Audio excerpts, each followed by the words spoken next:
जोबोद गोजोननायजों नोंथांमोननो फोरमायनो लुबैदों नोंथांमोननि मिडियानि गेजेरजों जे UPPL दोलोनिफ्राय आरो NDA हिसाबै जों जिथु दङ भारतीय जनता पार्टी असम गण परिषद बे मोनथाम दोलोनि जयै जोंनि खौसेथिनि बिजाथि निर्मल कुमार ब्रह्म जाय बिथाङा चिरां जिल्ला UPPL दोलोनिबो आफादगिरि जाय बिथाङा थांनाय 2015निफ्राय 20 गेजेराव सासे निसिमा समष्टिनि MCLA महरै जोंनि जे पार्लियामेन्टारि सिस्टेम बे सिस्टेमखौ मोजाङैनो मोनथिखानाय सासे सुबुं आरो बिथाङा जोंनि बड'लेण्ड सोमावसारनायाव निसिमा दख'रा दुलाराय बर' फरायसा आफादनि गोलाव सम आफादगिरि महरै बै समाव हारिखौ सिबिबोनाय हारिनि अनबोनाय हारिनि थांनाय थैनाय थामोनथा सिनायथि रैखाथिनि थाखाय खामानि मावबोनाय आरो UPPL दोलोआव सासे गागि दैदेनगिरि महरै बिथाङा दङ जोंनि UPPLनि मिरुनि बारग' केसियार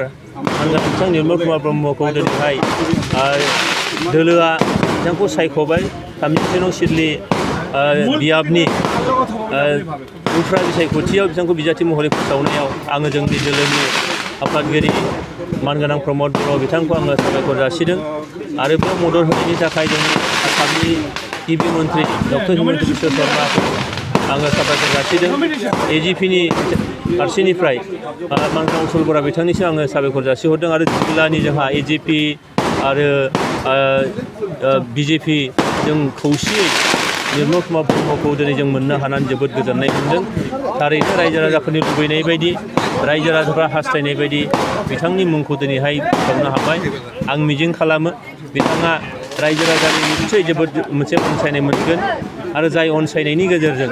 फैबाय थानाय बिसायख'थिखौ जों जोबोद मोजाङैनो बारलांनो हागोन आरो बिथांखौ सायख'नानै जोङो दिसपुराव जोङो फाथायहरगोन दिसपुराव फाथायहरनानै जोंनि चिरां जिल्लायाव गोबां हारि माहारिया बाव दङ बे चिरां जिल्लायाव मोनसे समाव गोबां रोखोमनि जोंनि हारिनि गेजेराव हारि माहारिनि गेजेराव गेना गोरोन्थि सानलायनाय गावजों गाव माने फोथायलायनो हायै मोनसे थासारि दंमोन बे थासारिखौबो गैया खालामनायाव बिथाङा आरोबाव मोनसे खामानि मावनो हाबावगोन आरो जोंनि हारि माहारिखौ लानानै जे जौगासारनाय बेजों लोगोसेनो UPPLनि जोंनि गोजोन खौसेथि लाखिनायजों लोगोसे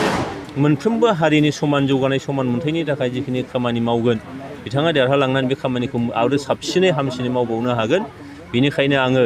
दिनैहाय बिथांनि मुंखौ फोसावनाय लोगो लोगोनो आङो जिथु बिनि बारग' MLA बे हिसाबै आङो जोबोद गोजोननाय मोनदों आरो बिथाङा फैबाय थानाय समाव सिडली बियाबखौ आरोबाव मोनसे जांख्लायाव बिथाङा लांनो हाबावगोन बेजों जोंनि सिडली रायजो राजाफ्रा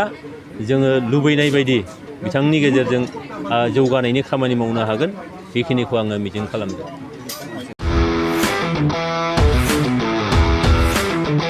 गोजोनथाव खौरां TVSनि गारि लानो गोसो गुदुं जानाय सुबुंफोरनि थाखाय मोनसे गोजोनथाव खौरां चिरां जिल्ला बिजनीनि बागुरुम्बा TVS गारि श'रुमा नोंथांमोननि थाखाय दुर्गा फुजानि धामाका अफार लानानै फैदों बाइक आरो स्कुटि गारि सालायनो मोजां मोनग्रा रायजो राजाफोरनि थाखाय बागुरुम्बा TVS गारि श'रुमा धामाका अफार होना नोंथांमोननि गेजेराव मोनसे मोजां खाबु होगासिनो दं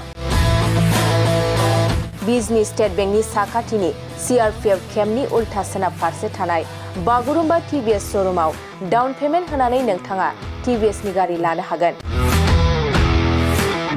नोंथांमोना बागुरुम्बा TVS श'रुमाव फैनानै नोंथांनि लुबैनाय बायदि TVSनि गारिखौ लांफैनो हागोन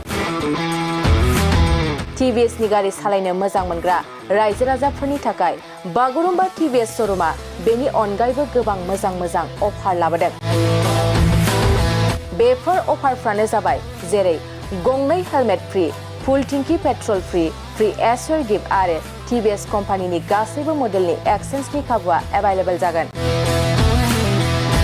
आरोबाव गुबुन मोनसे मोजां खाबुआ जादों फाइनान्स लागिरिफ्रा डाउन पेमेन्ट होनानै खम बेसेनाव TVS कम्पानिनि गारिखौ लानो हागोन लोगोसे आबुङै मिन्थिनो आरो बुकिं खालामनो थाखाय 7002132259 एबा 8638131734 जानबुं नम्बराव कल खालामना खौरां लानो हागोन